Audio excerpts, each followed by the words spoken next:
I'm here at this time to talk to you about the unaliving Matthew Restelli. With that being said, let's get into it. And shout out to GrizzlyTrueCrime for this. And I apologize for being late. I was doing some work.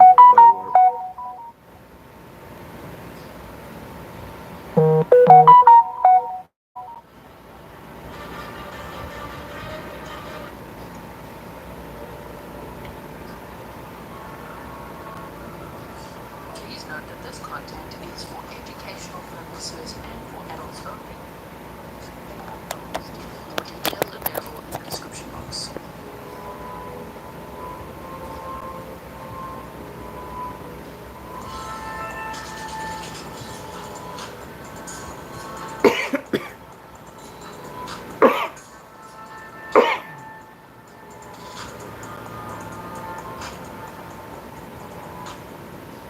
Hello everyone and welcome back to another live stream with me, GrizzlyTrueCrime. This is GrizzlyTrueCrime and my goodness, do I have a case for you today? I am interested to see that if you're watching the live stream with me, I put up a poll where you can vote. Have you ever heard of this case? 3% said yes, been following closely. Okay, and then 15% said yes, but haven't followed much, and 82% of you said no, never heard of it before. Well, count me into the 82% from last Friday. I was invited to be on Court TV on Minneapolis Investigators to discuss this case, and so that meant because I'd never heard of it before, I deep dive it instantly, which I did. Thank you so much to Grizzly Cat for getting me all the documents, all the probable cause affidavits, indictments. That absolutely helped my homework so much. If you want to buy Grizzly Cat's coffee, her link is in the description box. My coffee link is there, and the Mod Squad's coffee link is there. So thank you so much to everyone buying coffees. But oh my word, this case, we have to talk about it. It's like I can't even believe we got this case. How? It's crazy. Okay, so what we're gonna do is I'm gonna show you a quick video clip so you get a little overview. Then we're gonna do a presentation with a bigger overview. Then we're gonna read some absolutely insane documents. Okay, so hold on 1 second. Yeah, this one. I want to show you this first to warm us up. Here we go. The most shocking murder case in American Fork anyone can recall. That's what a veteran officer is saying about some new developments in the case that now has the victim's wife and mother-in-law behind bars. Specialist Dan Rusko is covering the story for us. The victim's wife, mother-in-law, and brother-in-law have been arrested. Okay, this case took place in July of 2024, and they said American Fork. For those who don't know, that's American Fork, Utah. That's where this case takes us today. Joins us now live. Another Utah case. Allegedly involved.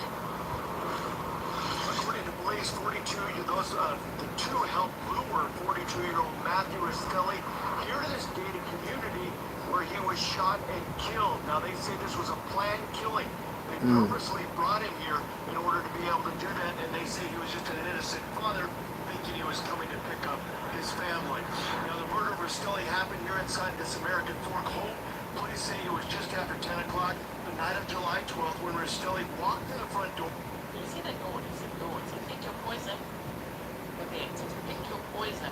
Oh my. So this was the house where the crime occurred, okay? Restelli walked to the front door and was shot 5 times, allegedly by his brother-in-law.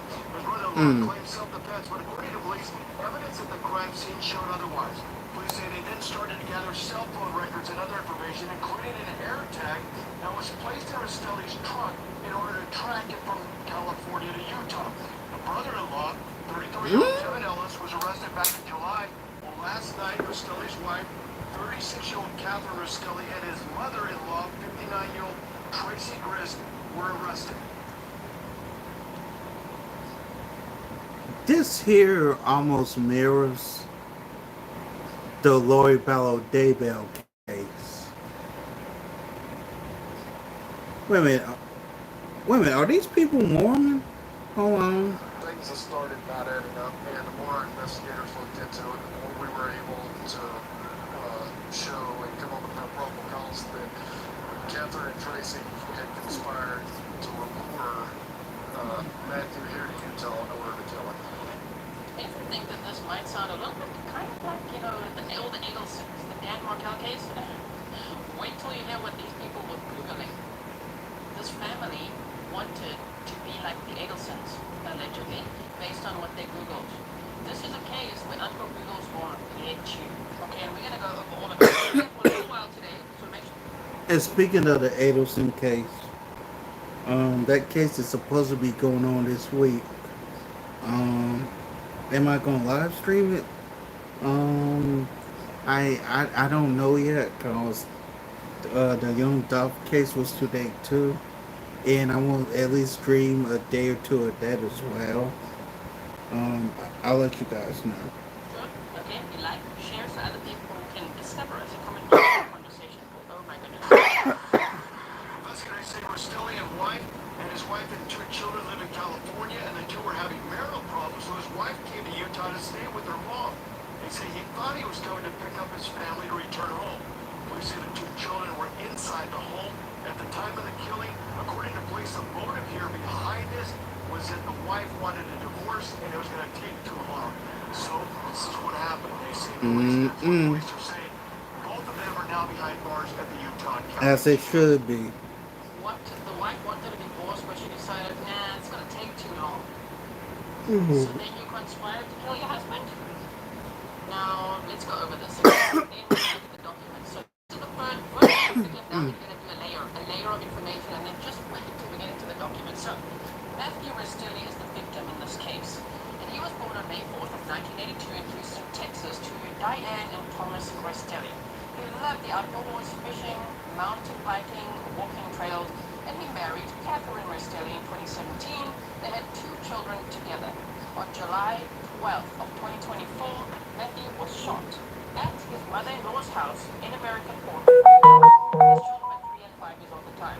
Now, just to note that Catherine and Matthew lived in California. So, according to Matthew, the victim in this case, who was shot to death by his brother-in-law, he thought they were doing okay. Like, they were happily married. They had 2 kids. Thank you, They Nightbot. didn't think that a divorce was even on the cards. So the deception and the betrayal in this case is one that is just, you can't imagine. Sorry about Nightbot. I'm still here. Welcome. I guess pictogram. We have, I don't know, now I'm like, I'm sorry, that's Nightbot. That's not me, that's Nightbot. Hello, how are you? I gotta change that Nightbot setting.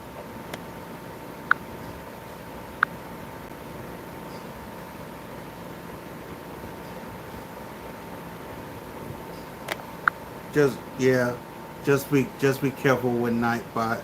I gotta figure out how to change that. Unfortunately, I don't know how to change that. Let's get back into this. right, someone said it's too soft. I don't think so. On my side, that looks good. Okay. So, this over here is Tracy Rist, wannabe Donna Adelson, mother-in-law victim, mother of baby girl, Catherine Restelli. Remember when you saw the clip, they said that Catherine decided to go and visit her mom, so she drove from California to Utah to go stay with her mom for a little while, right? So Catherine is Tracy's daughter. Kevin Ellis is a son of Tracy. This is the matriarch. She's got 7 children. That's why there's all these pictures. This is one sister who testified at a preliminary hearing about text messages, and she gave lots of interesting information. And the 3 on top have been arrested. All in connection with Matthew Restelli's death. They were charged murder, conspiracy to commit murder, obstruction of justice, domestic violence in the presence of children, and all of that. Okay? And here's the victim, Matthew Restelli, and he had 2 children with Catherine. From a previous relationship, he had another, another child. And so sometimes you'll see, like on his obituary, they'll say he has 3 children, right? But he had 2 children with Catherine. So Matthew and Catherine married for about 7.5 years. And Matthew and Tracy, the mother-in-law and son-in-law, they don't like each other. She doesn't like him, and that is why you can feel those Adelson vibes, you know, from like Donna being like, I don't like that in my California. Like, I see the True Crime with the Sarge is here. Thank you so much for joining True Crime with the Sarge. You guys, if you haven't done Sarge's quizzes, you gotta get on there. He does such great quizzes on his community posts, on YouTube Shorts, all over the place. I love the quizzes. Thank you so much. Alright, so does this help? I hope it helps, because it always helps me just to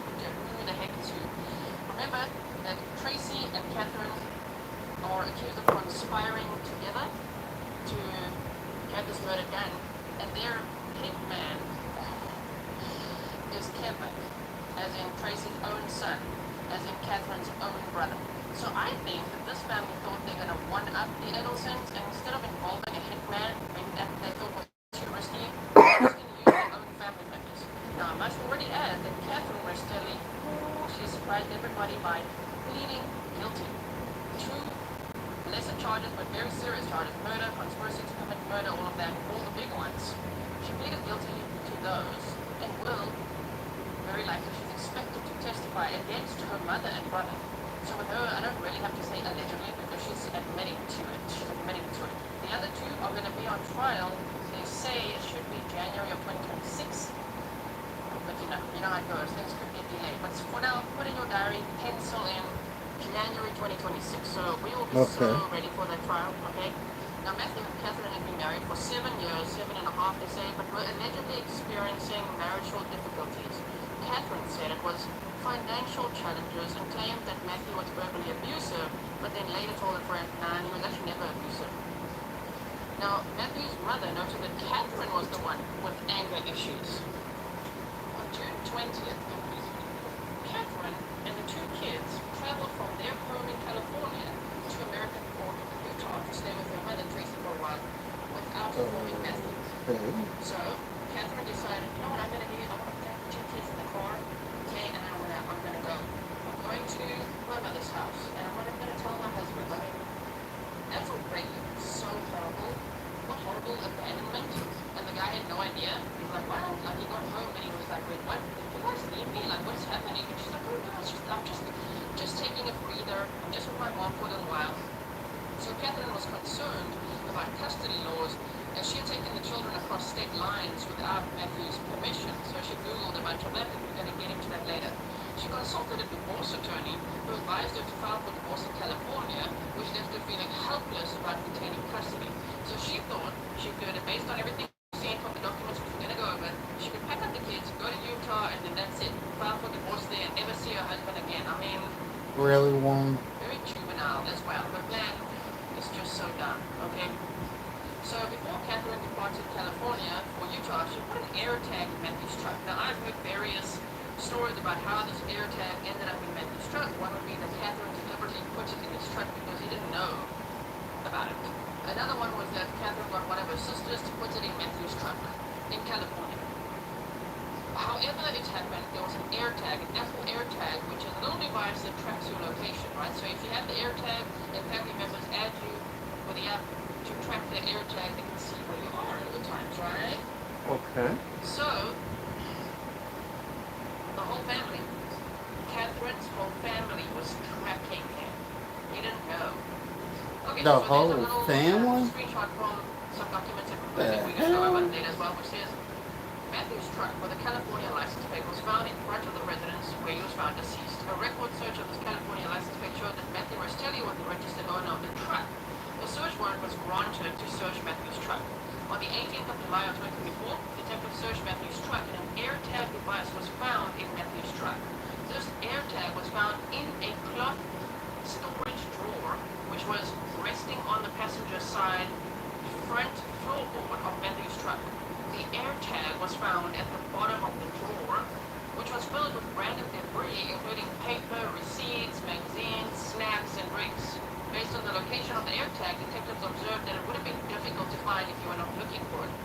A search of Tracy's phone. Tracy is the mother-in-law of the victim, right?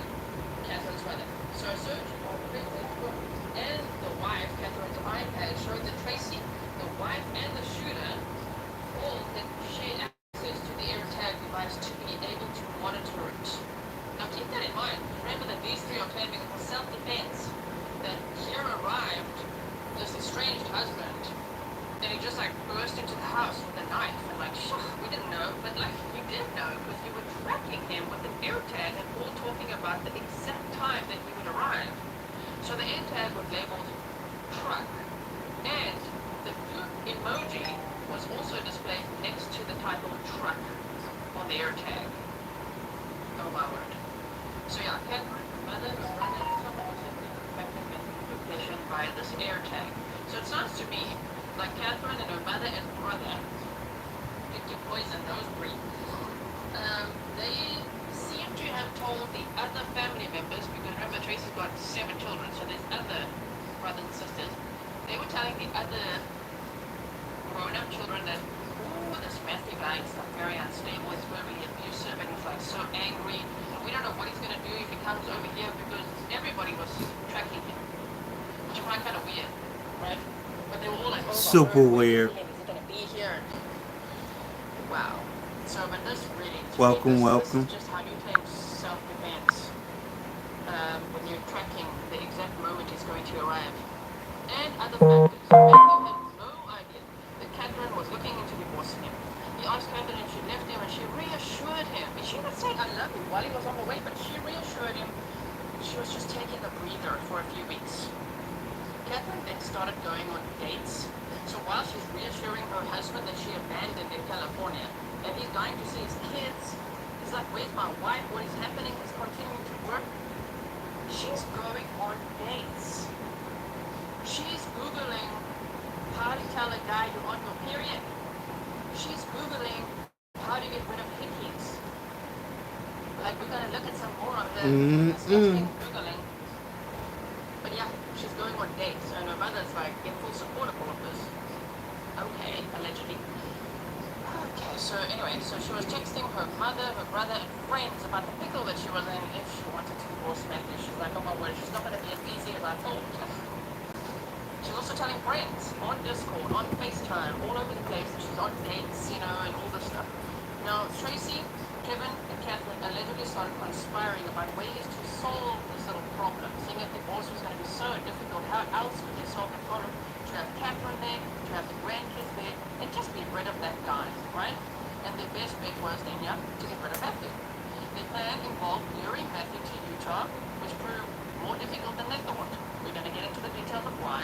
But they managed to get him to agree to drive from California to Utah to pick Catherine and their 2 kids up on July 24th of 2024. Now let's do a very quick little map time.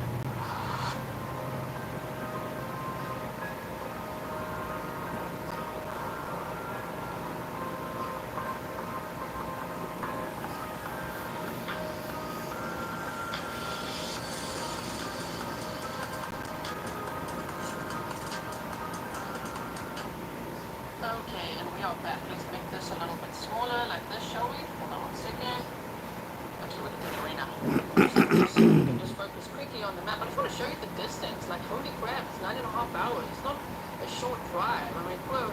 9 hours? Matthew Restelli was saying to Catherine, okay, so when are you coming home? She's like, soon. Meanwhile, she's trying to make plans with her mom of how she can avoid going back to California, back to her husband, back to the father of her children. Like, the kids want to see their dad. Shame. Like, they live in Temecula, California. Catherine, Matthew, and the 2 kids, right? But remember, Catherine had decided, that's it, I'm going to Utah, to American Fork, Utah, to go and stay with my mom. That's 9.5 hours. They expected this guy to drive this far? 9 hours and 39 minutes, and that's without stopping. This guy would be driving shame for like 11 hours, all excited, just to go and be like, oh, I'm going to see my wife again, I'm going to see my kids, let me go pick them up, because what he offered to do was, don't worry, I'll pay for a rental car, all you got to do is pick up the car and come home. Nope, she can't do that. Can't do that, because you know, she had a fake sprained ankle. Another plan her mother came up with. Okay, so this poor guy drives all this way, getting there to American Fork, Utah at 10:06 p.m. on July 12th of 2024. And 1 minute after getting there, as he walks in the house, he's shot to death. That is disgusting. I can't believe what people did on my own. It is alleged for the others that have to go on trial, but for what Catherine pleaded guilty to. Wow.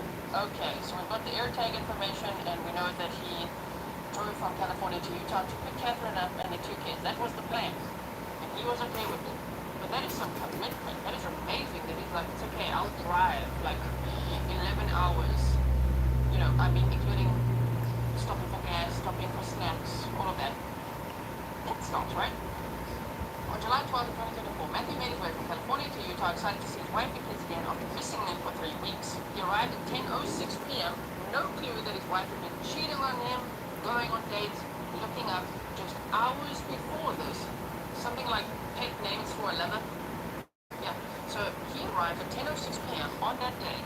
His truck is seen on a neighbor's camera arriving at Tracy's residence. Catherine had given him, now here's again, against the self-defense claim, good luck to the defense attorneys, because Catherine had given him the gate code to the neighborhood, a photo of her mother's house, and told him the door would be unlocked for him, and this is all part of the digital evidence. Like, these are some really dumb criminals. Did you think the police would be like, oh my word, self-defense? Shame. Never mind, we won't investigate anything. No, they immediately got search warrants for their phones, and they were like, what the hell is going on here? So Catherine and the two kids were actually upstairs, and that's also so crazy to think that Catherine's upstairs with two kids. The kids are in the house. Their father is being killed downstairs. And Tracy's in the kitchen, and Kevin's in the living area.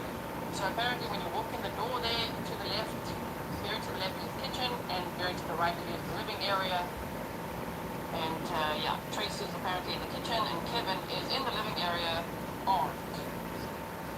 You know, he ran to the garage and went to go and fetch a gun because Matthew came into the house with a knife, and wait till we get to where the knife even came from. Oh my word. Debbie, thank you so much for your $10 sticker. I really appreciate that. That's you, Janet. That's the face I was making when I first read about all this. And this rabbit hole just goes deeper and deeper, and you're like, what in the hell is going on here? At surface level, the case is already crazy, and then you start getting into what they Googled and did, and you're like, what? So at 10:07, remember he arrived at 10:06 p.m.? 10:07 p.m., a neighbor heard 6 to 8, 1 minute later, as he enters the home, 6 to 8 gunshots, and called 911 at 10:09 p.m.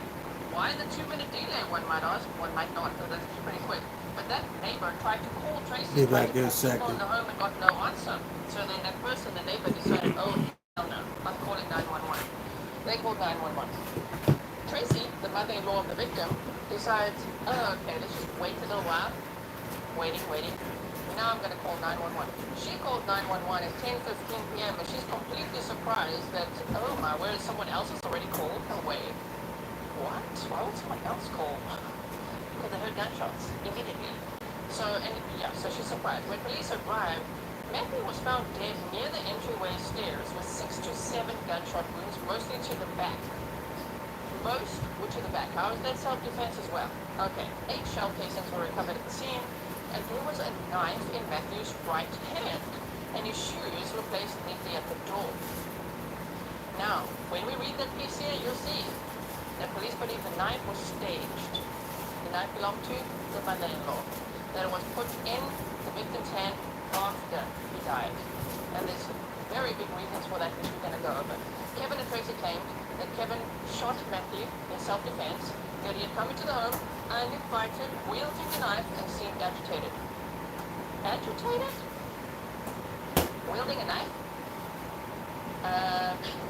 You were all tracking him on that air tag. The picture on top is of the victim. The picture on the bottom is the shooter, right? The brother-in-law of the victim. But you all tracked him and you all texted each other on exactly what time he would arrive. You gave him the code to the neighborhood, the gate code. You said the door would be unlocked. And you know what?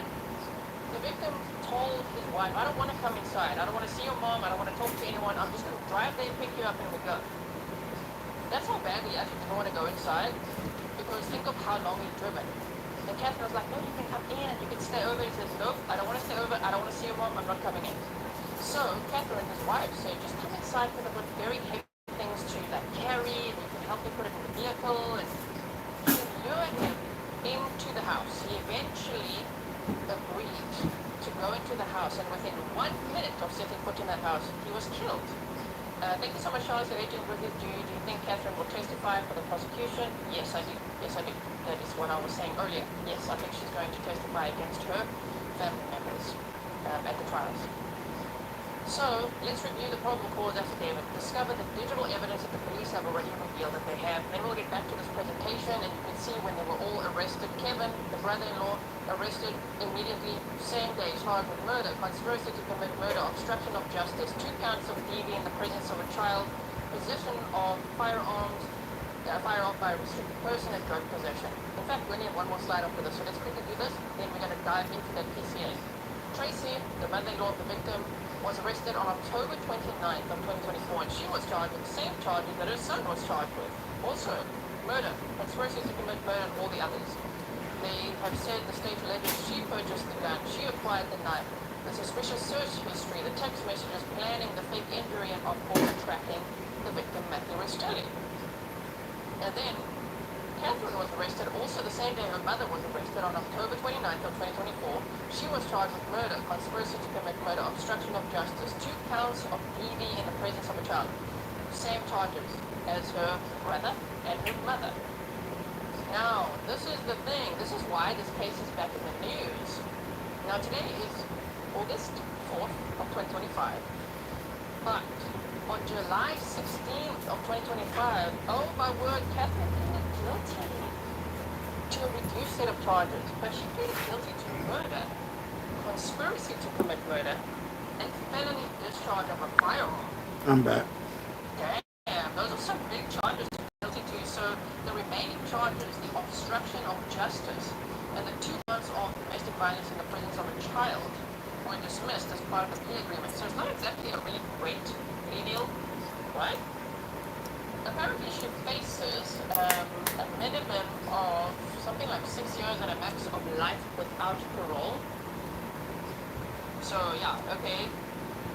On the good side for her, she's like, I'm thinking 6 years, but it could be life without parole. I mean, she pleaded guilty to murder, conspiracy to commit murder, and felony discharge of a firearm, even though she didn't do the shooting, but still, she is going to be sentenced on September 9th of 2025, but she's apparently expected to testify as part of this plea deal against her family. So that's interesting that she's going to already be sentenced before the other 2 even go on trial. Very interesting. Estelle said, oh dear, this is a crazy case. Very happy to follow it with you, Grizzly and Grizzly. Thank you so much. I really appreciate every single one of you for being here and following this with me. I'm so glad that I can share this case with you because this is not just so crazy. It is so crazy. Oh my goodness. Estelle, thanks for being a member for 31 months, right?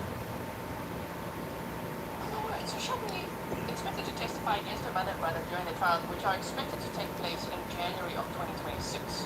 Okay, so now I want to show you this one clip, and then we're going to get into what Uncle Google found and all of that, right? So look here, what the state said.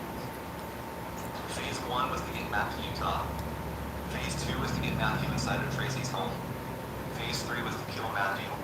And Phase 4 was to cover it up. I will briefly describe each. Phase 1, getting Matthew to Utah. To further this conspiracy to work, Matthew would have to come to Utah. The evidence will show that Matthew wanted Kate and the kids to come home. But it will also show that Matt did not actually want to come to Utah to get them.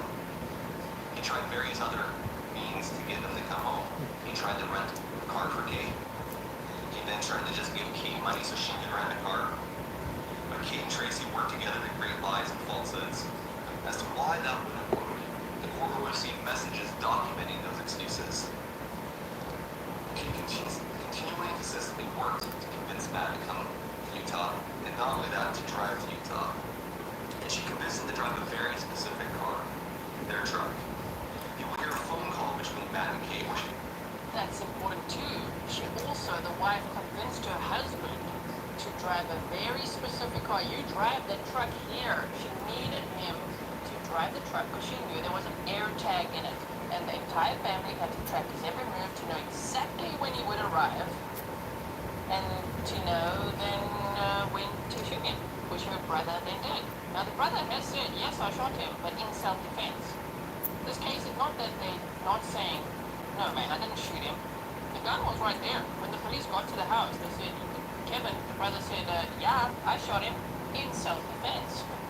And that's when the story absolutely fell apart with the physical evidence, the digital evidence, the staged scene, putting a knife in the victim's hand. And here's a spoiler before we get to the document. In his non-dominant hand, they put in his right hand, Matthew was left-handed. The knife came from a very specific subscription that the mother-in-law had, which was a tactical gear subscription box that she got every month, and then decided to cancel in April of 2024. It's so dumb. Like, it's just, and then these people, this mother-in-law of the victim was Googling, when was Donna Edelson arrested? And how old would Dan Markel's kids when he died. Really? What, is Donna Adelson your role model? Look how it ended up for everybody else in that case so far. Donna's still gonna go on trial, but you know what I mean. Oh my word. He talked about borrowing a car. But Kate was insistent he had to bring the truck. The question is why?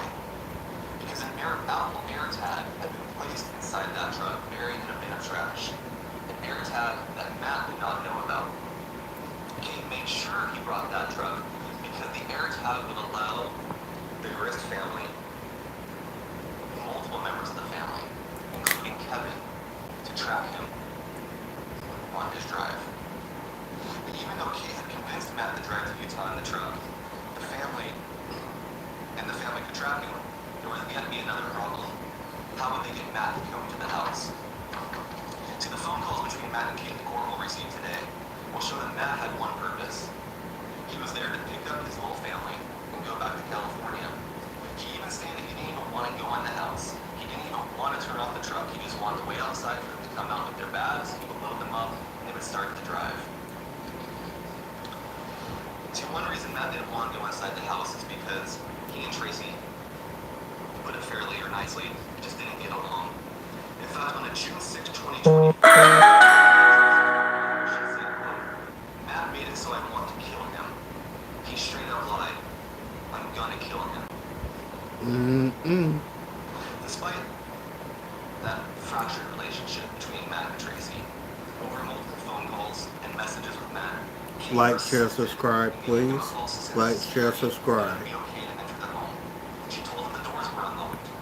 She told him her mother Tracy would be asleep. In fact, Tracy told Kate to tell Matt something to the effect of, I'll be as sweet as sugar to him. Meanwhile, the family was monitoring that AirTag. Again, Kevin was part of the group that he tracked Matt through that AirTag. And we know that he could monitor it at least as early as June 26, which was over 2 weeks before the killing. In one text message exchange with Kevin, Kevin told Kate that he could come back to Utah from a trip to Idaho if Matt came to Utah from California. Specifically, he said, quote, if I have to rush Matt, I can make that happen. He then sent Catherine a screenshot of Matt's Apple AirTag location to the tag of the truck. Throughout the day of the homicide, there were numerous phone calls between the family along with messages, many of which discussed Matt, and preparations were made throughout the day. Tracy had a private lunch with Kevin at a local sushi bar, and only a few days before that, Tracy had deleted her entire chat history with Kevin. The youngest daughter who lived in the home, They set their Snapchat settings to delete messages within 24 hours, and they deleted the entire chat history at some points. Listen, the police are going to find everything that you were researching, including all the Donna Adelson stuff. Someone said there earlier they never think of the kids. I mean, yes and no. I almost feel like people like this, they remind me of that. Remember the case of the Oklahoma 5 and that mother-in-law that is accused of conspiring with 4 other people to kill a mother and the mother of her grandchild, and a friend who came along? If you don't know about the case, it's there on my channel. The Oklahoma 5 is how it's called in the media. But I think sometimes mother-in-laws like this think that the kids are better off without that dad, without that guy in their life. You know what I mean? I think they think of the children, but they think they're going to be better off if they just get rid of that guy, which is so selfish, so disgusting. I mean, what? Okay, we're almost going to listen to this clip. Then you've got to buckle up. We're going to look at lots of shady Google searches and all sorts of things. was sent away for the night. Together, the family monitored Matt while Kate worked to get Matt to come into the home. All the while, the audio from a phone call placed just a few hours before his arrival, Matt's arrival, shows that he didn't want to turn off the car, but in fact, he asked Kate specifically to put out a piece of cardboard so he didn't leak oil on the sidewalk or the road for the very few minutes he would be parked there. During these phone calls, Kate consistently told Matt how much she loved him and how she was excited to go home with him. And this is despite the fact that she told a friend that night that she had allegedly told Matt she wasn't coming home with him. But then, right after that phone call, she texted Matt the gate code to the gated community the Grist and Ellis home was inside of.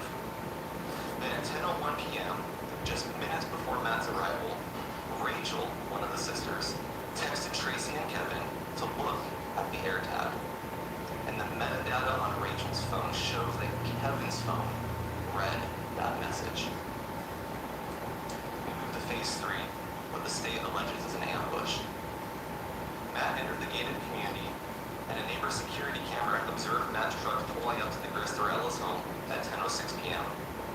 Matt took approximately 30 seconds to park, even left his hazard lights on. At 10:07 p.m., the neighbors heard gunshots from the home. At 10:09 p.m., the neighbors called 911. It wasn't until 6 minutes later, or around 8.5 to 9 minutes after the shooting, that Tracy called 911. Your Honor, you will hear the surprise in Tracy's voice as she found out the neighbors had already called 911, because that was not part of their plan. Just 2 minutes into her phone call, you will hear the police arrive, having been dispatched from the prior report by the neighbors. They later called Matt an armed intruder, but the evidence would show that Matt was neither armed nor an intruder. After all, he was given the gate code, specifically told the front door to be open, and that he should just come right on in. Which leads us to the fourth phase, Your Honor, what we call the cover-up or the obstruction. When police came in, they did find a knife in Matthew's hand. Now, outside of that 8 or 9 minute delay in calling 911, there are at least 3 pieces of evidence the state will present today to suggest that that knife was pointed in Matthew's hand. First, the knife was being held backwards. Second, the knife was held in the wrong hand.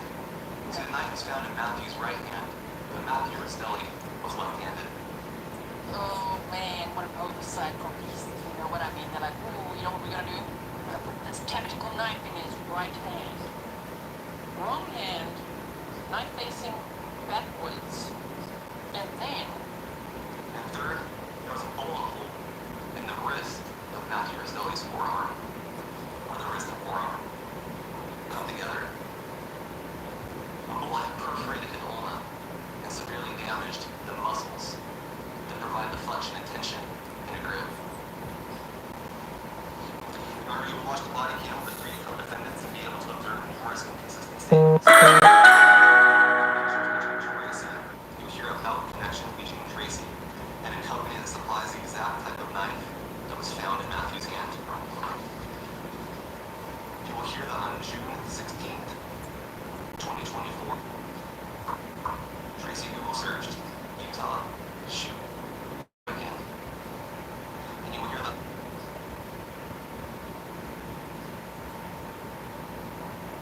What happened? okay, so there's only about a minute left. I'm gonna link this for you. Okay, she paused it. I was wondering what's going on. Now in a little bit Ooh, more I need detail. some This was light. a preliminary hearing, and wow, the judge decided yes, this can absolutely go to trial. But then, as we know, Catherine pleaded guilty. Thank you so much, Melissa Richmond, for the sticker. Catherine pleaded Goodness. guilty, and her brother and mother are pleading not guilty, and they're going to go to trial, which they anticipate would be in January of 2026. So now we're going to get to all these details. Are you ready? Oh, word. What a read this is. Okay, so here we go. I'm going to make it nice and big for you so that you can see it. And I also have a picture of Matthew Restelli, the victim in this case. 42 years old. What, like, can you imagine the betrayal? I mean, he was excited to see his wife and kids. Not so much his brother-in-law. He didn't want to go inside. He was so excited to pick up his wife and kids. And Catherine, his wife, was saying, I'm so excited to see you, and I love you, and I'm doing all the updates, and can't wait to come home. Lying, knowing what the plan was, right? Teresa, hit the like, y'all. Thank you so much. Yes, hit the like. Or give it a hug, or whatever you want to do. Tap the like. Thank you so much. Alright, so summary of probable cause. So Kevin Ellis, I hope that you're all on the same page, you know, like that you know who's who. So Matthew Restelli is the victim. He was married to Catherine Restelli. Her mother is Tracy. Her brother is Kevin. She's got other brothers and sisters, but the 3 are the ones we're focusing on. Okay? So there's Catherine, the victim's wife, her mother Tracy, her brother Kevin. Got it? Okay. So Kevin Ellis, Tracy Grist, and Matthew Restelli conspired to commit the murder of Catherine's husband, Matthew Restelli. Tracy is Catherine and Kevin's mother, making her Matt's mother-in-law. Kevin is Matt's brother. Catherine and Tracy, Catherine's mother and daughter, worked together to lure Matt into driving to Utah, just like drive 10 hours from Melbourne.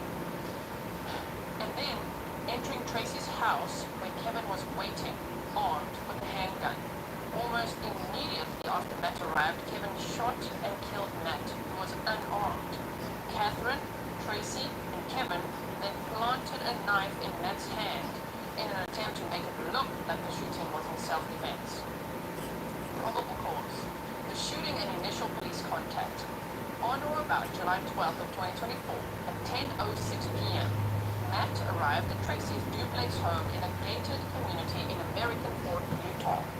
A neighbor's security system caught Matt's arrival on video.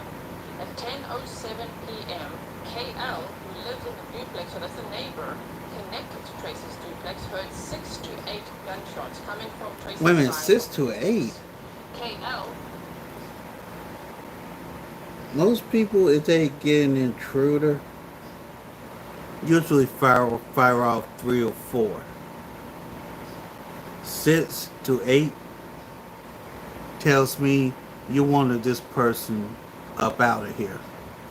If there's more than 6 to 8 shots, that person wanted that person up out of here. I don't care what none of y'all say. The neighbor, who I would say is a grizzly, immediately called 911, which was at 10:09 p.m. So I mean, that's actually really good within 2 minutes to call 911. Tracy did not call 911, the mother-in-law, until 10:45 p.m. Approximately 8 or 9 minutes after the shooting, and approximately 6 minutes after the neighbor called 911. American Fork police officers arrived at the home at 10:17 p.m. and Kevin answered the front door. As in Kevin, the brother-in-law victim, the shooter. The interior lights to the house were all off. Don't you think that's weird? This whole family's waiting inside like, oh my word, What? somebody, but all the lights are off. You didn't think like, oh my Weird. word, self-defense, put all the lights on. They're like, all the lights are off except for a cabinet light in the kitchen. A pair of men's sandals were placed neatly just inside the entrance of the residence before the car could start. The initial responding officer found Matt's body mere feet from the door, laying face down in the middle of a hallway with no shoes on. Matt had no pulse. He was already dead. It also appeared that Matt was gripping a knife in his right hand. The officer called out and asked if anyone else was in the house, and a woman identified herself as Catherine, Matt's wife. Catherine said that she had 2 small children, 3 years old and 5 years old. So, Estelle, I think it was you who asked just a few minutes ago how old were the kids? 3 and 5. Upstairs in this house where their father would be killed. You know, I wonder if they told the kids daddy's on his way, he's going to come and get you. I don't know. Did he ever get to speak to his kids another last time or not? I also wonder, my mind goes, did they knock the kids out cooking anything or what? Did the kids hear anything? How absolutely terrible. At least none of them will be raising the kids, right? Because, yeah, they're all in jail. Thank And God. in the kitchen said, I would never understand how a parent could hurt their child by killing the other parent. Right? And they're not going to be in court. I guess they do. I guess each time they think they're going to be in court. Right? So, I mean, the officer... The scene is just like the officer arrives. It's dark in the house. Tracy called 911. The neighbor called 911 before she did. But it's completely dark, and now the police officer has to call out like, hello, is anybody in the house? And then Catherine's like, oh, hi. I have 2 kids here as well, but what? And then she said that they were asleep upstairs. Wow. Catherine also told the officer that she had been upstairs and was waiting for Matt to come and talk to her. Oh, you wouldn't even meet him at the door? I thought you told him that, you know, you needed help to carry stuff. But no. The officer called out, okay, sorry, we went there. She was waiting. So she was just waiting upstairs with the kids for Matt to come and talk to her. No, Matt was there to come and fetch you. To come pick you up, the wife, and the kids to go home, back to California. As police took Kevin and Tracy outside, Tracy yelled to Kevin, "Don't say anything." Tracy told officers that Matt and Catherine were going through a separation and that Matt had come to the house with a knife and that her son Kevin had shot him. Okay, shame. Matt did not know that they were going through a separation at all. Kevin's interview with police, the brother-in-law of the victim. Post Miranda, Kevin told the detective that he was afraid for his life and shot Matt in self-defense. Damn it. Wireless tail lights for a trailer. Damn it. Hold on, y'all. Here we go. Told the detective that he was afraid for his life and shot Matt in self-defense. Kevin's attorney, who was present during Kevin's interview, added that Matt entered the home unannounced, was armed with a knife, and took Kevin and Tracy by surprise. I mean, again, just please remember the air tags, you guys. They were tracking his every move and knew exactly, minute by minute, when he would arrive. But they say he arrived, and he entered the home unannounced. Catherine told him the door would be unlocked and gave him the code to the gate, and also sent him a picture of the home. But according to these people, no, he entered the home unannounced, was armed with a knife, and took Kevin and Tracy by surprise. He also stated that Matt backed Kevin up to a wall, and that Kevin shot Matt in self-defense at close range. Kevin explained further that he never saw Matt pull out a knife, so he believed that Matt must have come into the house wielding the knife. Kevin also added that he had no idea what kind of knife it was, only the one your mom bought for herself. But again, when Kevin was taken into custody and transported to the police station for the interview, he had a black handgun holster on his person. Alright, are we all following? Let me just see. Yeah, there's a few more people that joined recently. I hope that you check out the beginning of the episode just to get a good overview, but don't worry, you're only joining now. I'm sure you will follow along very well with this crazy case, right? Forensic evidence of the shooting and the planting of the knife on Matt's body. The front door to Tracy's home opens onto a small entryway. Immediately forward and to the right is the home's living room, which leads to the dining area. Immediately forward to the left is the hallway where Matt's body was found. The hallway leads to a kitchen that connects to the dining area. Officers located 8 bullet casings in the living room near the front door. They also located 3 bullet holes indoors or walls close to the front door. The location of the bullet casings and the bullet holes indicated that Kevin was in the living room as he shot Matt, who was moving from the front door into the hallway. The medical exam showed that Matt had been shot once directly in the chest, once on the right side of his upper torso, 3 times in the back, once in the back of the hip, and once in his right wrist. The knife found in Matt's right hand was a single-edged blade that had a handle with a finger grip. Matt's hand was gripping the knife with the finger grip pushing into the palm of his hand, while the spine part of the handle, which is normally held against the palm, was pushing into Matt's fingers. That's why they said the knife was backwards, like literally not even held right. So they're like, this looks weird. So then, however, there was both an entry and an exit wound on Matt's right wrist when he was holding the knife. Additionally, Matt is left-handed. In other words, Matt was holding the knife in his offhand in the wrong position with a wound that would have practically prevented him from even gripping the knife.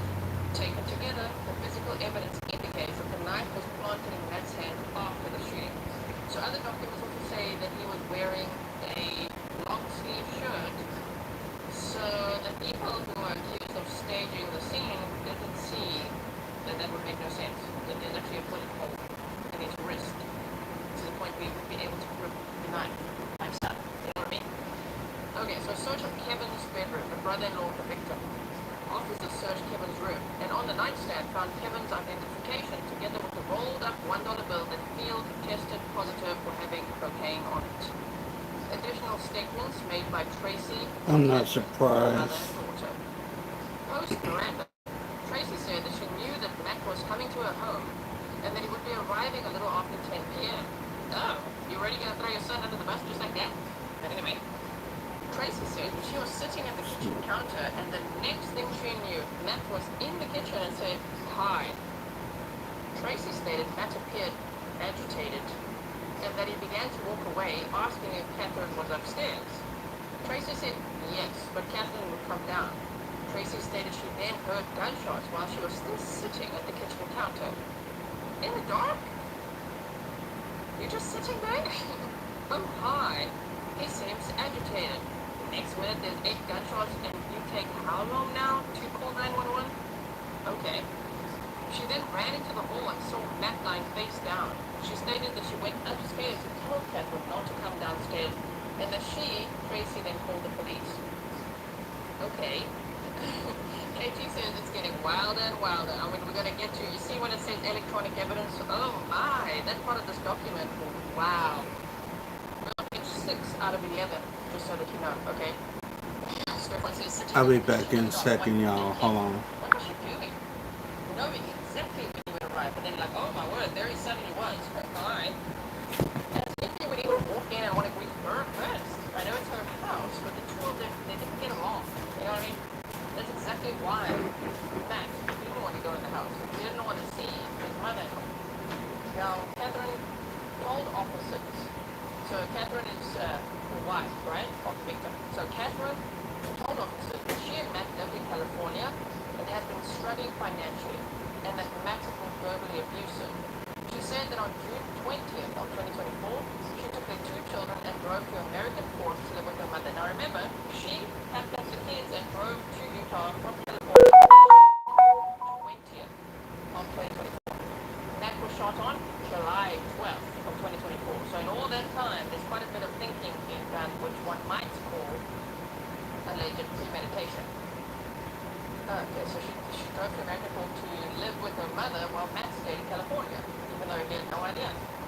On July 11th of 2024, Matt made arrangements for Catherine to rent a vehicle to drive back to California. Catherine said that due to having an out-of-state driver's license and only a debit card, she was unable to pick up the rental car. That was a lie. She said that Matt told her that he would drive to Utah to pick her and the 2 children up and then take them home to California. Catherine said that Matt told her that he would arrive at her address at 10:10 p.m. So he even told her, because he didn't know that the whole family's tracking him with an air tag, so he's actually giving her an ETA, an expected time of arrival, right? Tracy Vegas said, "Can you come in the house and yell for Catherine?" Right, even that. But even if you did, or I don't know, or you just wait, oh hi, I'm waiting for Catherine. Shame. My goodness. Okay, so thank you so much for the sticker, Tracy. So Catherine told me she was undecided if she was going to return to California with Matt, or if she would continue to stay in Utah and stay separated. Firstly, Matt didn't know they were separated. She, Catherine, had told her husband, "I'm just taking a breather. It's just like a few little weeks, a week or 2 with my mom, and the kids are with." And he's like, "What the hell? Okay." But just think about how cool that is as well. If she's making a drive all the way there, and he's trucked it at the air tag in, and she's telling the police, "Yeah, I don't know if I'm really gonna go home with him." Imagine just if the scenario wasn't as terrible as it is now. You're gonna make him drive like 11 hours, including pit stops, next stop, all that. You're gonna make him drive like 11 hours from California to American Fork, Utah, to come and pick you up, and then be undecided if you're even gonna go home with him. It's just so crazy. It's just like, you just can't believe how selfish these people are, right? Melissa, welcome to Grizzly membership. Check, if you are joining membership today, by the way, just a side note, go check out the members only playlist, because yesterday we had a members only live stream, and you might quite enjoy it. There's lots of behind the scenes stories that I tell you guys, all sorts of things, right? Okay, so, wow, she told police she was undecided, the audacity to even still sit there after the event and tell police that. I don't know if I was going to go home with them or stay separated. She says she was in the upstairs bedroom waiting for Matt to arrive, when at about 10:15 p.m. she heard commotion coming from downstairs and then heard gunshots. Well, her timeline is a lie. She said that Tracy came upstairs to inform her that an incident had occurred and to stay in the room, and that she, Tracy, was going to call the police. We know that Matt arrived at 10:06 p.m. We know that Catherine would have known that. We know that she saw the air tag as well. And here she's claiming that, I don't know, at 10:15 I heard something. of commotion. No, that was already when your mother called 911. The shooting happened at 10:07 p.m. That's why the neighbors called at 10:09 p.m. Now we get to the electronic evidence. I do like how they've chaptered this out. I can't wait to watch these trials with you. Unless, of course, they plead guilty, but I don't know. I can't wait to watch the trials with you. I don't know if the mother and brother are going to have the trials together or if it's a separate trials at this point. They're saying January 2026. Whenever it may be, whichever one actually want to be on trial in the end, I can't wait because the way the state has already handled the preliminary exams, just everything, it's just been so well done. And even this probable cause affidavit, it's got all these chapters. It's very well done. You can just imagine how opening statements will be, how they'll present all the witnesses and the evidence, and imagine closing arguments. I feel like I'm already on verdict watch with you, you know? Okay, anyway. So electronic evidence. So we won't buckle up. Catherine's cell phone and iPad, Tracy's cell phone and Matt's cell phone were collected by evidence. The following is a partial description, of incriminating evidence found on those devices. The knife found in Matt's hand was made by a company called Ebertac. While searching Tracy's phone, her mother-in-law's phone, detectives found an email that was sent by Tracy on April 10th of 2024. Remember, this shooting happened on July 12th of 2024.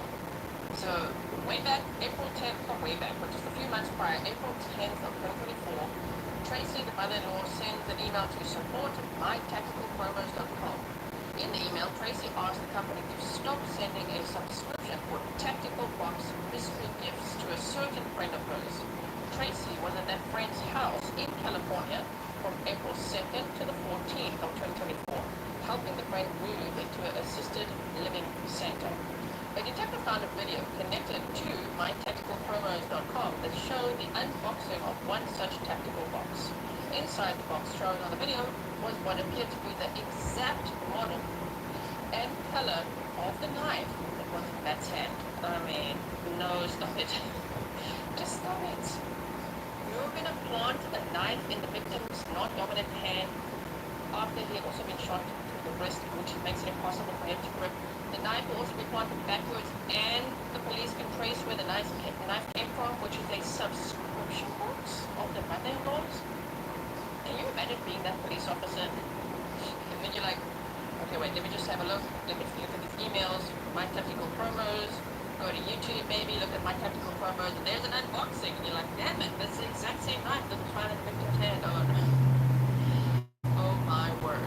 Okay, so on June 6th of 2024, Tracy texted her daughter. So that's another daughter. Remember Tracy, the matriarch, the one of me, Donna Adelson? She's got 7 children. One is Catherine, one is Kevin. Those 3 are arrested, right? And then she's got 5 others. Now some of those others, 1 or 2 of the sisters, testified in some of these preliminary hearings, right? And so one of those, this one RJ, Tracy texted her daughter RJ, Matt, the victim, and this was June 6th. Remember the crime happened July 12th, okay? June 6th. Tracy takes her daughter about to her son-in-law and says, Matt made it, so I want to kill him. When Katie asked about whatever I said about her being the camper too much, which I never said anything, he straight up lied. I'm gonna kill him. Whoa. So like a month and a bit before, the mother-in-law's telling her other daughter, I'm gonna kill this son-in-law of mine. Wow, that's why they say incriminating. Okay. On June 16th of 2024, Catherine began using her Sick-ass family. web search capability to look for rental cars. This is footnote, all text messages and search history records mentioned in this probable cause statement are repeated verbatim regardless of any errors. So they say, if they can't spell whatever, it's not us, it's them, okay? Okay, on June 16th of 2024, the same day that Catherine was searching for rental cars, Tracy's deleted search history from 10:18 a.m. to 10:31 a.m. included Utah gun law registration, Utah SHOIT, which I guess would mean shoot to break in, Utah gun laws and regulations explained, and how does private sales of firearms work in Utah? A few hours later, Tracy searched to file for divorce if wife is a Utah resident and husband is a CA resident. Well, she wrote resident, and she means resident. How to establish Utah residency. This is the mother-in-law Googling this stuff. guess on behalf of her daughter, Catherine. And Kevin was looking into this whole stand your ground type laws in Utah. Oh, intruder shot in self-defense. They really didn't think this one through, did they? So anyway, later that same night, Tracy searched renewed my passport by mail and applied for a child's U.S. passport and how to get my U.S. passport back. Damn, where was she planning to go? Vietnam on a one-way ticket was like Donna Adelson? I'll get to why. On the morning of June, if you don't know yet, connection with Donna Adelson, if you think like, no way. If you Google Donna Adelson, she did. On the morning of June 20th of 2024, Catherine drove her and Matt's kids to Utah without telling Matt. Matt was upset initially, believing that Catherine had left him and taken the kids. But Catherine convinced him that it was just a breather and that she'd be back in 1 to 2 weeks. At no time between June 20th and July 12th of 2024 did Catherine tell Matt that she was considering divorce or that being gone was anything more than a temporary breather. Matt believed that Catherine wanted to come home, and she gave him no indication that she was hesitant about driving with him. So in other words, she was sitting there trying to divorce this dude and basically not let him know. California. Text messages between Catherine and her sister, TF, revealed that Catherine had placed an Apple AirTag in Matt's truck. So this is Catherine placed an Apple AirTag in Matt's truck before she left California in her rental car.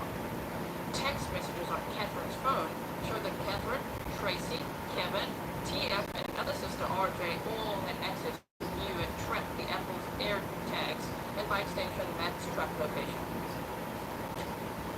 Whoa, poor Matt. He didn't know that his mother and that his wife, mother-in-law, brother-in-law, and 2 sister-in-laws were tracking him.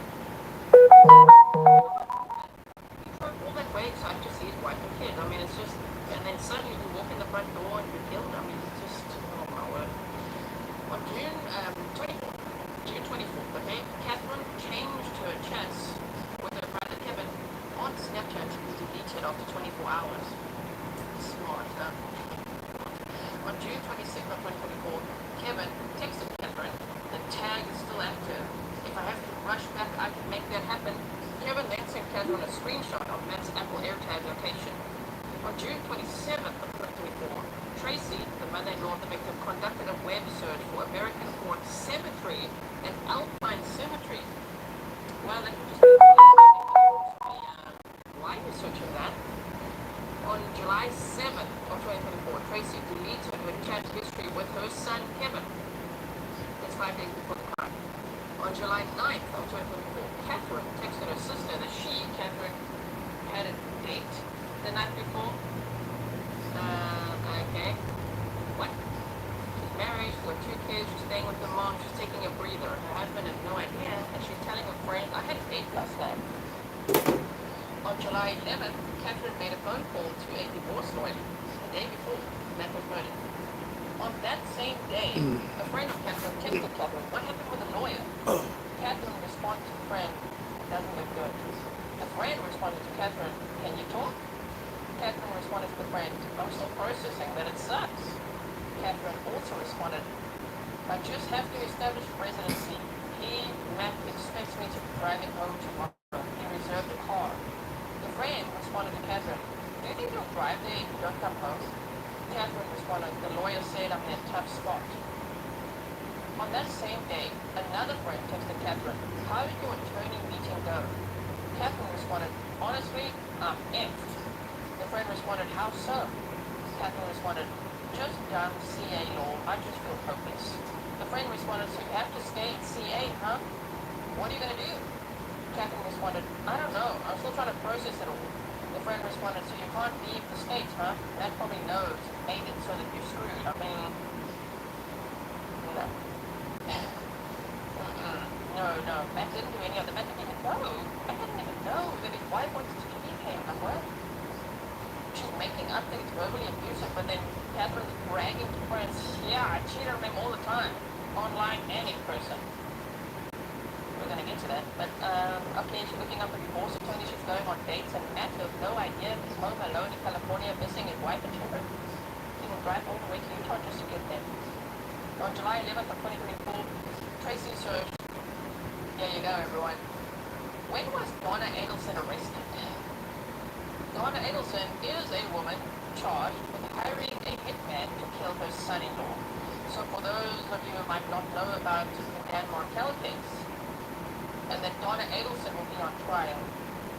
Even though her son's already been, and the hitman's been, and the hitman's, girlfriend, all of this, many trials already. Okay, but the matriarch there in that case is like, the mother-in-law was conspiring to kill her son-in-law over grandkids and all of that, and also didn't like her son-in-law very much. What? This mother-in-law is Googling Donna Adelson? That's just weird. From someone who allegedly Super weird. of their son-in-law. Well, that's just crazy. What? April, thank you so much. He said, thank you for your hard work. He said, thank you so much. I think it's Grizzly Cat. Grizzly Cat, thank you so much for these documents. It helps so much to fill in the blanks, especially with just video clips and things online. This is where all the details are. So thank you to Grizzly Cat. On July 11th, the day before the murder of 2024, Catherine texted her mother, Matt doesn't want to drive out. He's depositing money for me to rent a car. Obviously, because Matt would have to drive from California to Utah and back. If Catherine rents a car that he's paying for, she just has to drive one way. Okay? So she said to her mother, he's depositing money for me to rent a car. Tracy, Catherine's mother, the victim's mother-in-law, responds, nope. Well, we will just stay with you spraining your ankle and just keep putting him off. That's fine. Catherine then responded to her mother, yep, if you deposit money, then I can use it to pay for a lawyer. Tracy responds, yes, sir. It would be $550 rental, $550 deposit, and $300 gas. Catherine responds, I'll tell him. Tracy then responded, plus, you're going to sprain your ankle soon. Oh, my word. The mother is telling her daughter, don't worry about it. You're going to sprain your ankle, and he's definitely going to be driving out here. Catherine responded, yes, he wants me to leave tomorrow. I have to make arrangements for the car today. Tracy responded, can't drive with that ankle. Tracy texts a little later in the conversation, I know we can wrap it and make it look swollen under the wrap. Wow. Really? I mean, yeah. Really? Planning many different ways to convince Matt to drive all the way from California to Utah to lure him to the house. When it seemed like they all had very, very sinister plans for him, right? And Kimberly, welcome. So, of the murder, right? July 12th, 2024, in the early morning, Tracy and Catherine were texting about the car rental when Tracy texted her, it might help your story if you say you were there, and they said no. Also, you might call them, and it's better for them to say, yeah, you were here, and we couldn't rent the car. Help your story? Wow. Later that day, Catherine texted Tracy, he's going to drive out. Tracy then texted Catherine, I'll call you. Tracy then makes a 5-minute phone call to Catherine. Thereafter, still on July 12th, Tracy texted Catherine, I'm meeting Kevin for sushi. Shortly after that, Tracy searched, it's happening, meme. She looked for a meme. She was looking up a meme on Giphy or Jiffy.com, however you pronounce it. You can say it differently, right? Memes. While allegedly planning a murder. Look, it's happening. I'm taking my son for sushi, and then you tell your daughter, don't worry, it's happening. This is so disgusting. On July 12th of 2024, Catherine messaged some of her friends on the online group chat platform Discord and told them, no, you guys, I can't, this is too... Okay. Catherine tells her friends on Discord, I have to do big girl things today, wish me luck. And I think Catherine was 36 years old last year, if I'm not mistaken. A 36-year-old mother of two wife is like, I have to do big girl things today, wish me luck, really. And then, when people in the chat asked her, what do you mean? Catherine would not disclose what she meant. So, Catherine's mother, the mother-in-law of the victim, is sending memes to her daughter. It's happening. And Catherine is telling her friends on Discord, I have to do big girl things today, wish me luck. I mean, oh my word. Catherine recorded several phone calls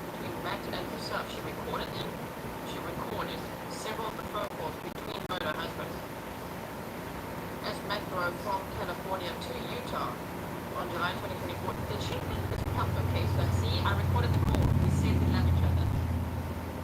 I don't know how she thought this would help, but okay. In one phone call, Matt spoke to Catherine about the route that he was taking from California to Utah and gave Catherine estimated times of arrival. In another call, Matt told Catherine that he wanted to leave the truck running as they loaded up in the truck since he would only be there for about 15 minutes. Catherine appeared to be taken aback by this and stopped talking, and then began to speak as if she was confused about Matt not turning off the truck when he arrived at the residence. Catherine then returned to a normal speaking voice and said that it was fine. Catherine then asked, "Are you going to come inside?" Matt did not respond to the question, so Catherine asked again, "Are you going to come inside and help me load up?" Matt then responded, "Yeah." Catherine said, "Okay, the front door is always unlocked, okay?" In a later conversation, Catherine told her husband, Matt, that if Matt was too tired, Tracy, his mother-in-law, her mother, said that he could sleep there, and that Tracy would keep her distance, and that Tracy would actually be asleep. Catherine said that she just wanted Matt to be comfortable. Catherine assured Matt several times that it would not take too long to load the truck up to leave. Both Catherine and Matt said they love each other, and Catherine then texted Tracy that she told Matt these things, and Tracy responded, "Very good." Wow. A little after 8 p.m., shame, 2 hours before Matt was killed, Matt asked Catherine to put cardboard down in front of Tracy's house so he would not leak oil into the street. In another phone call, also a little after 8 p.m., Catherine again asked Matt if he was going to come inside and confirmed with him that he would come inside to help her load up the truck. On July 12th of 2024, a little after 9 p.m., Catherine texted Matt the gate code to get into Tracy's gated community neighborhood, as well as a picture of the duplex. Officers on scene after the shooting found no evidence that Catherine had packed anything to leave or load in the truck. Oh my word. So she convinced her husband, you should come in, you can come in. My mom said you can even sleep over. But whatever you do, just come inside. Just make sure you get in the house, right? I also have things to load into the truck. So you're going to help me with that? I'll just wait outside, because I have things that you can help me with. And he's like, okay, I'll come in. Wow. On July 12th of 2024 at 12:49 p.m. So now they go a little bit back in time again, right? 12:49 p.m. Same day, which is earlier in the day, RJ, one of the sisters of Catherine, texted TF, another sister, Kate told him into coming out. On the phone with Kate now. So Kate is Catherine, right? RJ later texted Tracy, her mom, at 8:11 p.m. RF got here safe and sound. RF is one of Tracy's daughters that lives with Tracy. At 9:32 p.m., RJ texted her brother, T.E. Matt should be at mom's in like 30. See, the whole family knew. That's the point of this. Remember, Tracy has 7 children. So we already know about Catherine, we know about Kevin, and then we also know about RJ and TF, and there's others as well. T.E. and another one. Okay? And just Emmy, thanks for being a member for 22 months. You said, I get all of my true crime info from you now. Thank you for all your amazing coverage. Oh, thank you so much. Stefan said, go inside, the dark home. Yeah, that too. All the lights will be off. What? Shame, it was supposed to be so confusing. For Matt, in that 1 minute that he was even just there, just like, the doors unlocked and going into this dark home. Like, what's going on here? Wow, okay, so the whole family was tracking Matt on this airbag. And one of his other sisters said to the brother, another brother, Matt should be at mom's in like 30. I have RF here. I think she's got Kevin, Kate, and JT there. JT also lived with Tracy but was not home during the incident. RJ texted Tracy at 10 p.m. O-R-E-M. RJ then texted Kevin at 10:01 p.m. Kevin, RF, keep an eye on Find Mine. On July 14th of 2024, this is now 2 days after the murder, a recorded phone call occurred between Catherine, Tracy, and DR, who is Matt's mother. So, shame. Matt's mother's name is Matthew Restelli, right? So Catherine phones her mother-in-law, and Matt's mother-in-law phones the other mother-in-law. Wow, Catherine, Tracy, DR. Catherine told her mother-in-law that Matt had come to Utah to have a conversation because the conversation had to be face-to-face. Catherine said that Matt was know where the knife was on Matt, and it was very traumatic to walk past his body. Catherine said she did not want to look. Tracy said that Tracy, bought the gun that Kevin used on Matt back during COVID. Tracy also stated that the gun was locked in a safe high up in the garage. Tracy said she had no idea where Kevin was when Matt was shot, and that Tracy, was in the kitchen. Prior to this conversation with Matt's mother, Tracy texted Catherine and told her not to tell Matt's mother anything that happened and to say it was all just a blur. But even the way they spoke to the victim's mother is just so cold, so disgusting. After Matt's death, Catherine FaceTimed one of her friends from the Discord group and showed her a picture of where the carpet was blood-stained from Matt's death. Tracy say that if she had known that the friend liked death, Tracy would have taken a picture of the body. When the friend told Catherine that she was sorry that Matt was dead, Catherine said, "It's okay, I'm happy." The friend told police that Catherine, I'm so glad the friend spoke to the police, but wow. And the friend told police that Catherine would often complain about how much she hated Matt and how horrible Matt was. Catherine also confided in the friend that Matt was never physically abusive. Lastly, Catherine would often brag to the friend that she cheated on Matt both in person and online. Yeah. On July 16th of 2024, Catherine was getting ready for a date while speaking to a friend. Look at the date. July 16th. 4 days after her husband was killed while she was in the house upstairs with kids, after she had lured him in. Catherine confided to a friend that she never had any intention of returning back to California or getting back together with Matt. Catherine also told a friend that Matt entered the home with a knife and that Kevin went to the garage and grabbed the gun and shot him 8 times in front of the stairs. When the friend asked what kind of knife Matt had, Catherine said it was a tactical knife. Catherine's web search history on her iPad showed that a few days after Matt's death, Catherine searched, "How soon is too soon to tell someone you loved them?" and 5 ways to get rid of pickies. A few days after Matt's death, she is searching 5 ways to get rid of pickies. How soon is too soon to tell somebody you love them? Whoa. Didn't she just go on like one date or whatever? You know what I mean? Like, oh my word, this one is a red flag in every sense, right? Wow. Okay, so that page 11 is this one extra. There's a PCA for each person, but this just has a few little details that adds to what I just told you about. So I'm gonna just stick to the highlighted parts here, right? So wait, what's here? So the killer said about the knife in Matt's hand. They said based on his observations, it was clear to see the knife was being gripped and not loosely held, and the blade was facing inwards towards Matthew instead of pointing outwards towards the throat. So here as well, let's just read how they staged the scene according to the stage, right? This was on the 12th of July of 2024, approximately 22:25. Medical arrived on scene and began to conduct life-saving measures on Matthew. Prior to medical arriving on scene, 12 officers took a picture of Matthew. It's clear to see in this photograph that Matthew is lying on his stomach. Matthew's left arm is lying on the floor, with his left hand near the top of his head, and his left thumb knuckle touching his hairline on his forehead. Matthew's right hand extended away from his body in a 45-degree angle to his side. In Matthew's right hand, a knife is clearly seen. The knife in Matthew's hand was gripped with the blade facing towards his hand, and the grip of the knife was between his thumb and index finger knuckles.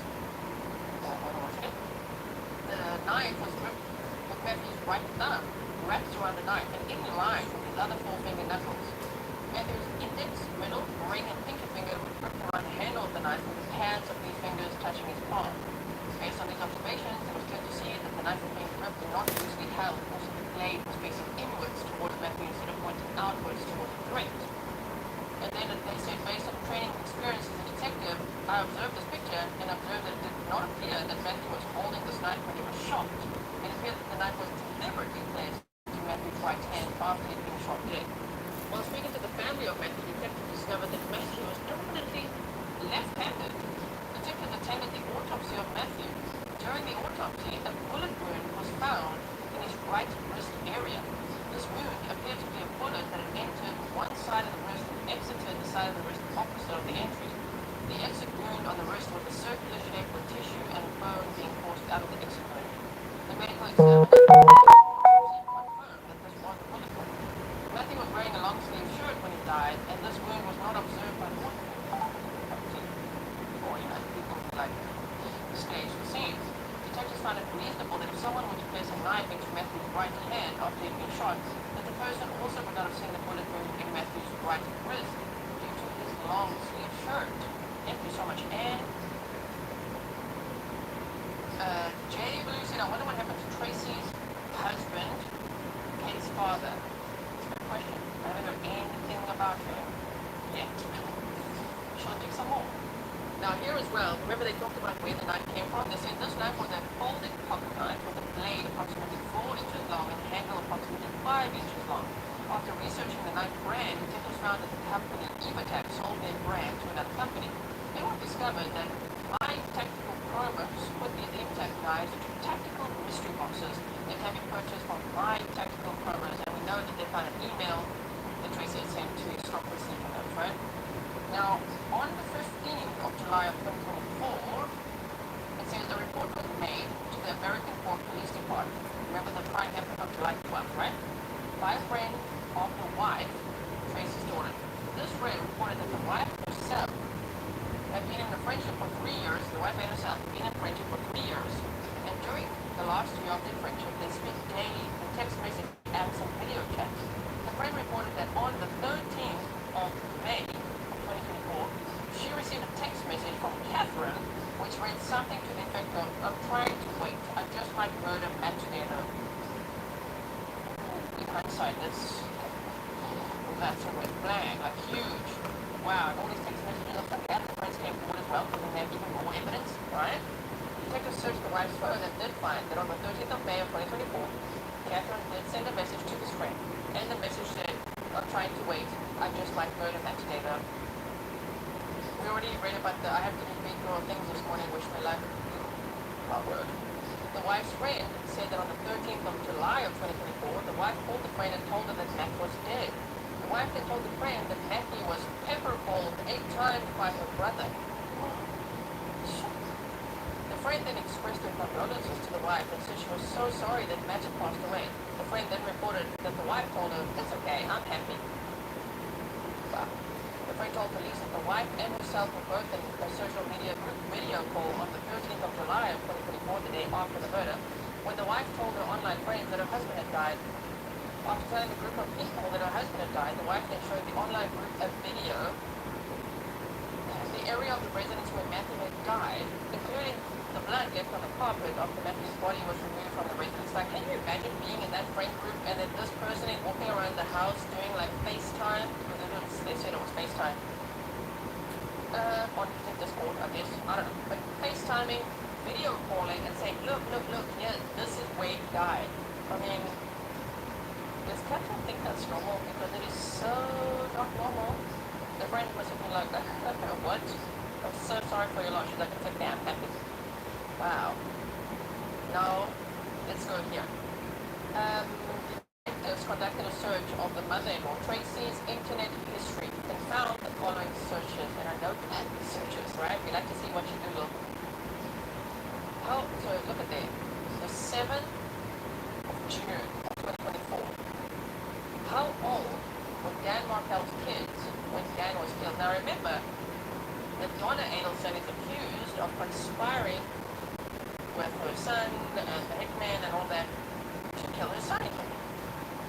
So for this mother-in-law to look into a case where a son-in-law was killed is so crazy, and this already happened in June of 2024, the 7th of June of 2024, and the crime happened July 12th of 2024. Wow.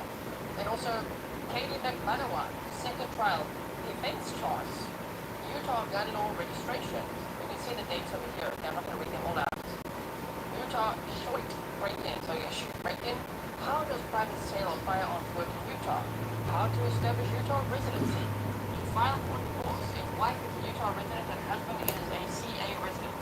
How to get my U.S. passport fast? To apply for a child U.S. passport.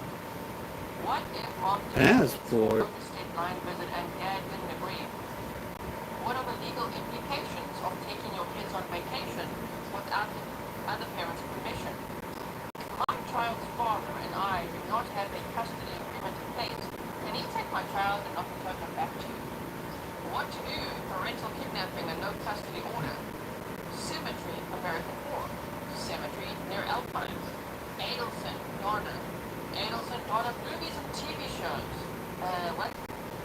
Dateline episode, January 19th. Donna Adelson arrested at the airport. Weird. She had a role model. She studied Weird history. how well it's worked out for Donna's family so far. Why? And I still feel like this one think that it's just not going to have the hit bang for my own son. What? Speculating. When was Donna Adelson arrested? Oh, sorry, there's another one. Anthony Judd's family feud. Winona tracking her cars. On the 12th of July 2024, 14-13 hours MST. It's happening meme, which we know it was on the day. Detectives conducted an internet search of Donna Adelson and discovered, they don't know every case or in every state, so they're like, what? Donna Adelson. And discovered a Dateline episode involving Donna Adelson. In this Dateline episode, it was discovered that Donna Adelson was arrested for helping arrange the murder of her son-in-law, Dan Markel. It was also discovered by detectives conducting an internet search of Dan Markel's murder that there were custody issues between Donna's daughter and Dan Markel, who was in a divorce with Donna's daughter, Wendy Adelson. Wow. Tracy says maybe her and Wendy can write another book together. Kind of right. Okay, we're almost done. I know we've done a lot today. It's also said the male told investigators that he sold, so this is about where did firearm come from. They investigated, there was some other guy that just bought it, but then this male that they tracked down said no, he told investigators he sold the firearm around the year 2020 to Tracy Grist. The male told investigators he was a client of Tracy's in 2020. The male told detectives that Tracy and he were talking about firearms one day, and this conversation led to the sale of the handgun used in this murder to Tracy. Wow. Now, the friend mentioned earlier in the PC told detectives that she had a FaceTime conversation with Tracy's daughter on the 13th of July 2024. During this conversation, the friend reported that the daughter told her that Matt entered the residence with a knife, so the shooter went to the garage and got the firearm from the safe. When he returned to the front door, left for an area, then shot Matt. When the shooter was detained and brought to the police department for questioning, officers located a holster in his waistband.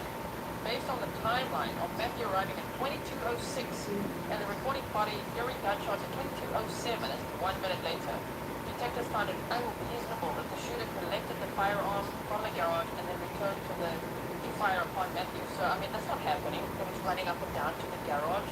He's like standing in the living area based on the timeline, allegedly standing in the living area, ready for Matt to come through the door.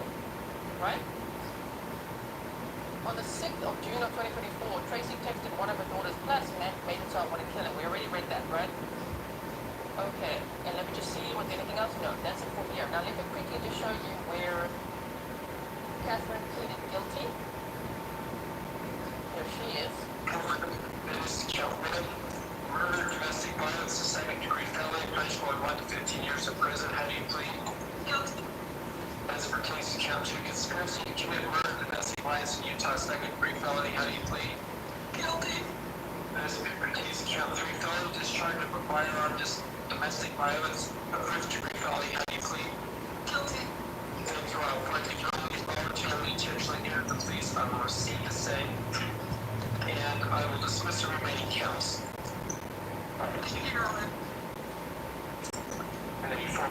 Okay, so I'm going to link that clip as well if you want to watch the rest of that too. She could face 6 years up to life without parole in prison for pleading guilty to those charges and is expected to testify against her mother and brother. Wow. So, nice. Okay, hold on 1 second. I would like to thank TV for asking me to speak on this case because it made me deep dive it and I find it tremendously interesting and I'm so glad that we followed together. Court TV is going to premiere the episode where I was on for the first 3 minutes on Friday. Okay, I already put the link that is on the website on Patreon. But there is, I'm going to show you this quickly. Hold on 1 second. Look here. Oh, my bad, it's all zoomed in now. You can go and watch the premiere of this on Court TV after this today. So you have to type in Court TV, right? There it is. The death of Matthew Restelli, Benny Politan investigates. So this is premiering and in 107 minutes if you're watching live with me and it says at what? 1:15 a.m. That's my time. The time is always local to you. Okay, so if you didn't know, the time is always local to you. That's my time. If you go click on it, it's going to show what time it is starting for you. So I hope you guys will be there in chat, okay? I might be if I'm still awake. will be discussing this case that we just discussed today with Josh Ritter from Porto Confidential on his channel on Wednesday night. Now, I don't know what time it will be. It's 2 o'clock in the morning for me, which is like 8 p.m. Eastern, I think. 8 p.m. Eastern, 5 p.m. Pacific time, okay? On Wednesday. But I'm so glad that we could deep dive this today. We know quite a bit now already about it, right? Based on those documents. So thank you again for the documents. Now we know quite a few things about what this family is accused of, that Catherine pleaded guilty, that Kevin and Tracy are going to be on trial in January-ish of 2026. So we'll keep an eye out for that, for any upcoming hearings, or any changes in the case, of course, as well. Please make sure you like if you haven't yet, and share so that other people can also find this information, because we all want to be ready for the trial closer to the time. Of course, closer to the time, we'll revisit some of this. I'll do like a trial prep episode and all that. But I hope that you feel like you know the case a little bit better now. Before I started the live stream, over 80% have never heard of the case. So I will see you in the Report TV chat later. I'll put the link in the chat as I say. See y'all later. And